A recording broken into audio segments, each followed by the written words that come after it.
Yo, children, welcome back to the channel. Today, I'm going to be helping you guys learn how to defend while cutting passing lanes. Defending this year, I'm not going to lie, at the start, it was kind of a struggle. So I really took a step back and thought, right, what can I do to improve my defending? Because it was becoming an issue. I was leaking goals in FUT Champs and it was getting annoying. So I went through a lot of drills, a lot of practice areas, and I went back to the basics. Okay, so today we're going to be going through a concept I like to call cutting the passing lanes. Okay. So I'm going to have a series of defending videos where we go through different tips and tricks, but today we're really going to focus on the lanes and how we cut them. So what we're going to be going through essentially is anytime I see a passing option that I can prevent from causing a dangerous attack, I'm basically going to stop. Okay, so what I mean by that is we're not worried about tackling the ball necessarily. It's more about cutting the passing lanes and just kind of blocking off those options. Okay, so let's go through and find some examples. This one right here is a perfect example with Dumfries. So we're going to back off just slightly and I'm going to show you the concept and then we'll go through some more in depth. So right now we've got Gomez on the ball. We're going to go through. Okay, as we commit now, what I'm pressing is I'm pressing the R1 button so that my player here, my second man, is also pressing. Okay, so right now you see we're pressing with our second man. In this situation, pressing R1 allows my player Gomez to tackle the ball. So he's going to shut down Correa. As they're doing this, what I'm going to do with Dumfries is I'm going to watch the passing lane and block it. Okay, so the reason why we do this is two reasons. One, we're applying pressure on the player with the ball, so they have to make a decision. And the second thing we're doing is we're blocking the passing lane. So basically forcing a mistake. So right now we go through, and you can see right now what I'm trying to think, okay, is those two things. One, are we applying pressure on the player? So you can see that green arrow. That means I'm using the second man press. I'm pressing R1 or RB for Xbox players, R1 for PlayStation. We're pressing RB and R1. We're trying to close this gap with our AI, okay? Then the player that I'm controlling, I'm looking at the left and saying, where's my threat? I can tell that Correa's getting the ball inwards, it's going to go inwards. Once this player gets the ball here, it's very obvious, okay? It's very obvious to me that in this scenario, the only logical pass is to do a through ball over there. So as soon as I identify that as the problem, I'm going to press R1 to close the gap. I'm then going to jockey backwards and try to get to this spot here to stop the pass, okay? So that's my goal. As we play it out, you see exactly what happens. I back away. Now, in this situation, it's quite obvious for him not to do it, right? Don't make that pass.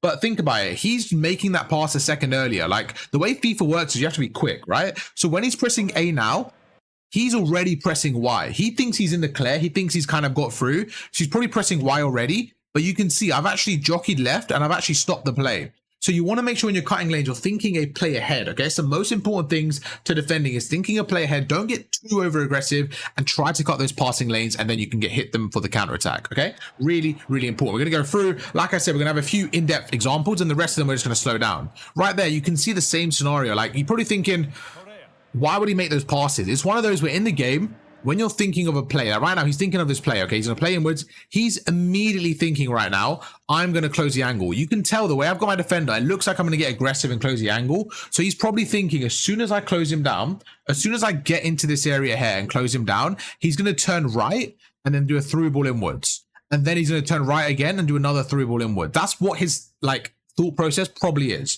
So as a defender, all I'm doing is thinking, right, what is he more than likely going to do? Is he going to dribble left? Or is he going to back right and then pass it? I think he's more than likely going to dribble right and pass it. Okay, so let's see what he does. So you see, I back away. He does exactly what I thought. I back away, but because he's already committed to it in his head, he presses the pass button and you can see I stop him. So yes, in hindsight, he made the wrong play, but it was more because of my defending there that I kind of baited him into that area. So he could have easily went the other way, but it's about predicting what you think. Okay, so we get the ball, we close him down, then we go the other way. We back away. He makes the wrong play. Now, a good player there, what he should have done is held the ball and then done an over the top to the edge here because there's more space. But because he made his decision already, you can see we caught him and we're able to stop the ball there. So it really comes down to decision making. What can the attacker do? How can we stop the lanes? How can we stop the passes? The same thing there. We're defending really well, really tight. We're closing the angles. Look at this. Look, we're closing the angle. I back away to my other defender. Look, I back away to my other defender. I close that angle. Now I've got their right winger. I've got their striker.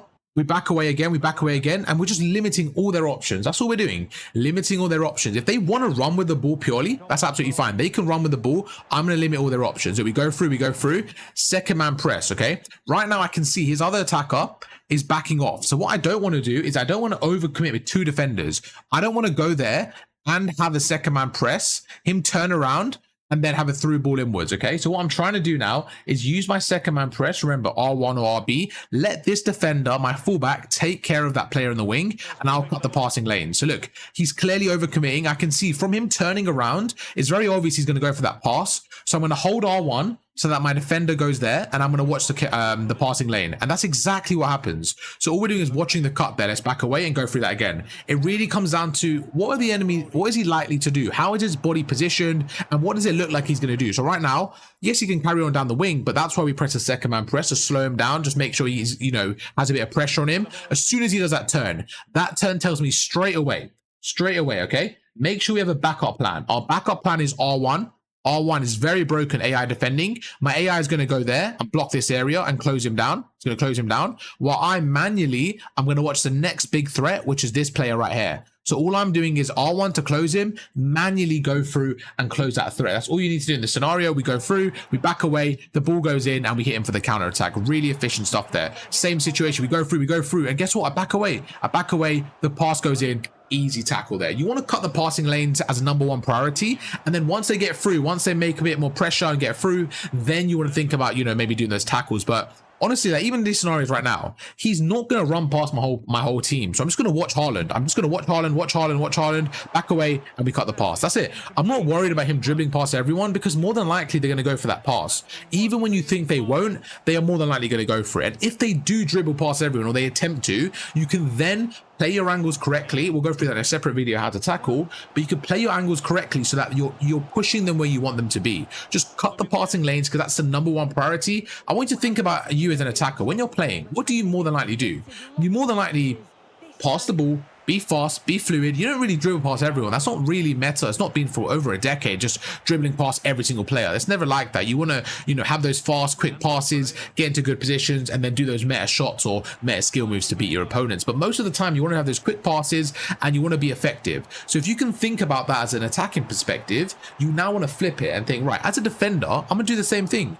I'm going to let the rest play out, but you're seeing the exact same concept, whether it's draft, division rivals, champs, whatever it is. We have a combination of things right now. I'm simply pressing second man press, and then I'm watching the passing lanes. And to be honest, my defending this year, I think, has got really good. Where at the start I was struggling a little bit because it was a new game, just getting used to the pacing, but now I feel like I'm very confident with it, and it really comes down to those passing lanes. I'm just defending them really well, and I'm thinking a step ahead.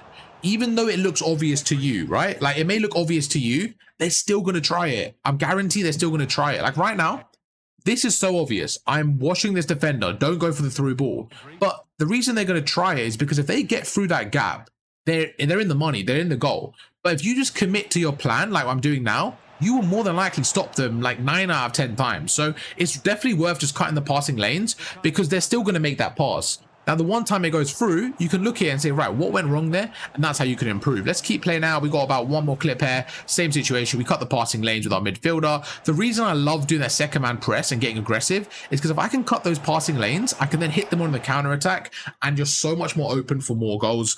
And yeah, that's how to defend effectively. I hope you guys enjoyed the video. That's going to be how to defend while cutting the passing lanes.